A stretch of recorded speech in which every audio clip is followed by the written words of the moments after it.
Hello and welcome to Study English IELTS Preparation. I'm Margot Politis. There are two IELTS tests, the academic test and the general training test. Today we're going to look at the reading module of the general training test. The main difference between the general test and the academic test is that the texts you have to read are more practical and related to everyday life.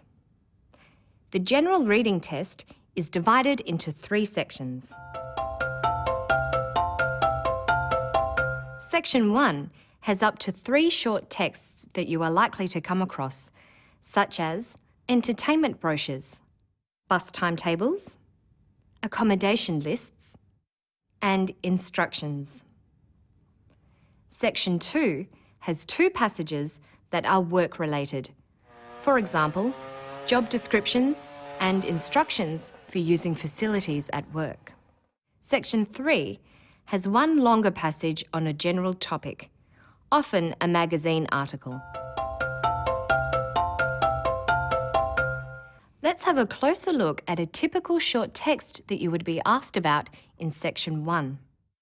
The questions you may be asked about a page like this only need short answers. For example, on what page is the article about childhood obesity? You scan the page to find a title that mentions childhood obesity or means the same, and find the answer. Are children getting fatter? Page 12. It helps to be familiar with the way these texts are laid out. You need to practice scanning these types of texts to find the information that relates to the question. Scanning means looking for key words. In the next section, Section 2, you will be asked about a work-related text that is a bit more complex, such as this job advertisement. It is important to know that information in job ads is presented in a particular way. Being aware of the layout will help you locate answers more quickly. Because the texts in Section 2 are longer, it is useful to preview them. Let's reduce the ad to its headings. We have City of Greenfield, Position Description, Responsibilities, Key Selection Criteria, and Qualifications. Under City of Greenfield, which is the name of the employer, we have some information about the employer. Vibrant, modern and energetic, Greenfield is a city of choice and opportunity. The city is experiencing significant growth and expansion, and the council is leading the way in managing and delivering high-quality services to its local community. And we have the sales pitch, which is there to persuade suitable people to apply. An exciting career opportunity exists for an enthusiastic individual with good communication skills and a proven track record in office administration. Position description tells you exactly what the job is, the title, salary, and if it is full-time or part-time. Under responsibilities are listed the things you would need to do or the duties you would have to perform. Key selection criteria covers the skills that the employer considers necessary for the job, and qualifications are, of course, your experience and education. The final section of the ad has all the information needed by anyone who wants to apply. So, if you were asked in what part of the ad you would find a duty, such as running and managing an office, where would it be? It would be in the responsibilities section. It is very useful to be able to know exactly where to look because it saves vital time. Because the test deals with texts that are work-related, it is expected that you will be familiar with the terms used in the working world. Listen to this woman describing how she went about finding a job. Just handed my resume around any other shop that I could find, and then I just got a phone call from them asking to come in for an interview, and they just asked questions such as what was my prior experience, what sort of qualities I could bring to the job. She uses a number of job words. To find work, she said she handed her resume around. A resume is a summary of your work experience and education. It's a document that tells an employer all they need to know about you.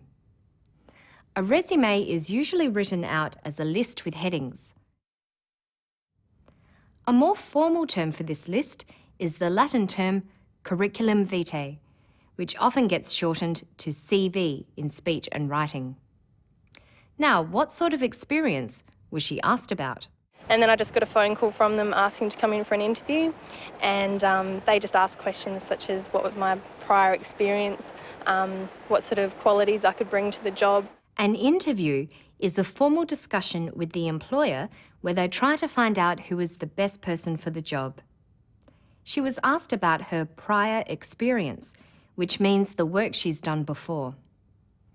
In the next clip, what word is used to mean job?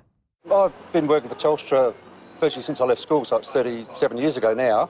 But in various forms I went through and did a lot of technical training, and then with the change in the workforce and changing technology, they didn't require the physical work to be done anymore, so I eventually went to a couple of different positions and then finally finished up transferring to the area I'm in now. He talks about having a couple of different positions.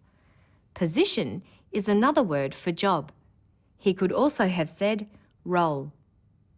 Position, job, and role are words that refer to the specific thing that you do. More general terms are occupation, profession, and trade. What's the profession of the man in the next clip? A normal day at my job's during the night, actually. I work night shift and I'm a nurse, an enrolled nurse at a war veterans home, and I work in the hostel section of it. I look after 70 residents. He's a nurse, so his profession is nursing. A profession is a job that requires formal learning, such as teaching. Trades are the sorts of jobs that involve a combination of skill and work with your hands, such as carpentry or plumbing. The general term for all types of job is occupation. There is one other general term worth knowing.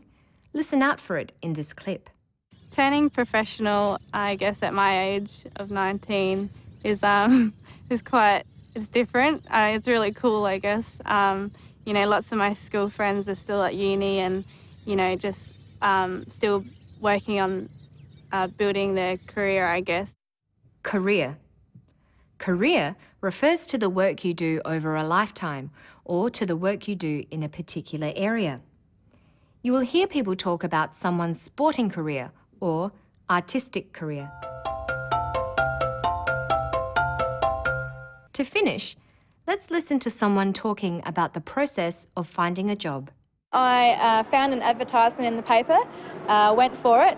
Out of 30 applications, they had 30 interviews. Then they narrowed it down to 5 second interviews. I've had my second interview and now I'm actually waiting for a response. Today, one of my friends rang up saying they've actually rang him for a character reference. She talked about a second interview. That's when you go back to the employer for another interview. It's a good sign and means that you're one of the people they are considering. She also talked about a friend being rung up for a character reference. Often, job ads will ask you to list what are called referees. These are people who can say that you can do the job. They are often people you have worked with before. Knowing how job ads are structured and being familiar with the language of the workplace will help you with the General Training IELTS test. Getting to know the sort of texts that are likely to be in the reading test will increase your confidence and make finding the answers in good time much easier. Good luck with your studies. See you next time.